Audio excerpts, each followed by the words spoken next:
जय श्री कृष्ण। आज की यह बोध कथा दक्षिण भारत के एक संत तिरुवल्लुवर के संबंध में है। संत तिरुवल्लुवर दक्षिण भारत के एक बहुत बड़े संत हुए हैं। वे करघे पर कपड़े बुनकर अपनी जीविका चलाते थे। उनका एक सबसे बड़ा गुण था कि वे कभी भी किसी भी हालत में किसी पर भी क्रोध नहीं करते थे।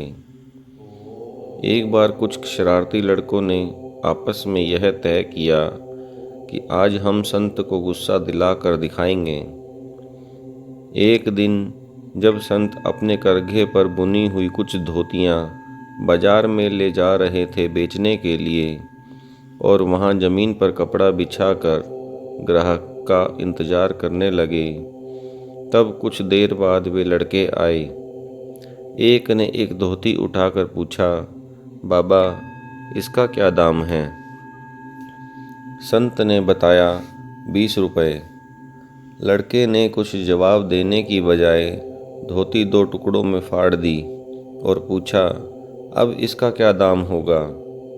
संत बोले, यह लुंगी में काम आ जाएगी, इसका 10 रुपया लगेगा। लड़के ने उसके भी 2 टुकड़े कर दिए, फिर आधे आधे टुकड़े का इनका दाम पूछा।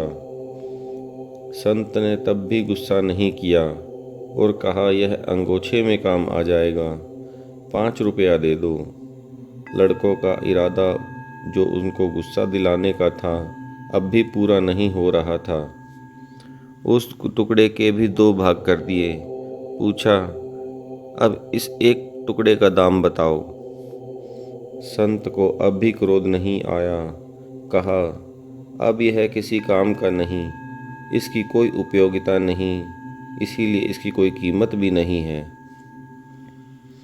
इतना करने के बाद भी संत को क्रोध नहीं आया तो लड़के बहुत शर्मिंदा हुए और माफ़ी मांगते हुए बोले, हमने आपको बहुत दुखी किया है, माफ़ करें। धोती का पूरा मूल्य 20 रुपया ले लीजिए। संत ने सहज भाव से कहा, जो धोती नष्ट हो गई उसकी कोई उपयोगिता ना रही, तुम उसका पैसा दे रहे हो, पर जिस किसान ने मेहनत से कपास उगाया, जिस धुनके ने रुई धुनी, जिसने उसका सूत काता, जिसने करघे पर बुनकर उन सब की मेहनत से उसे ऐसा उपयोगी बनाया जिससे किसी की लज्जा ढकी जा सके, शीत ताप में ओढ़कर शरीर को बचाने में जो काम आती, उन सब की मेहनत और इसकी उपयोगिता जो नष्ट हो गई, उसका मूल्य कौन देगा?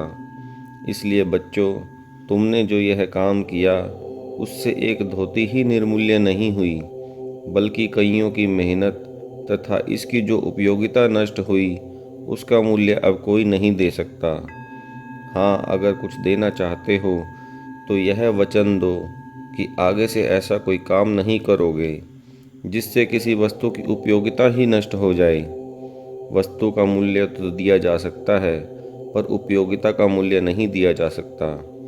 वे लड़के संत तिरुवल्लुवर के चरणों में गिरकर माफ़ी मांगने लगे।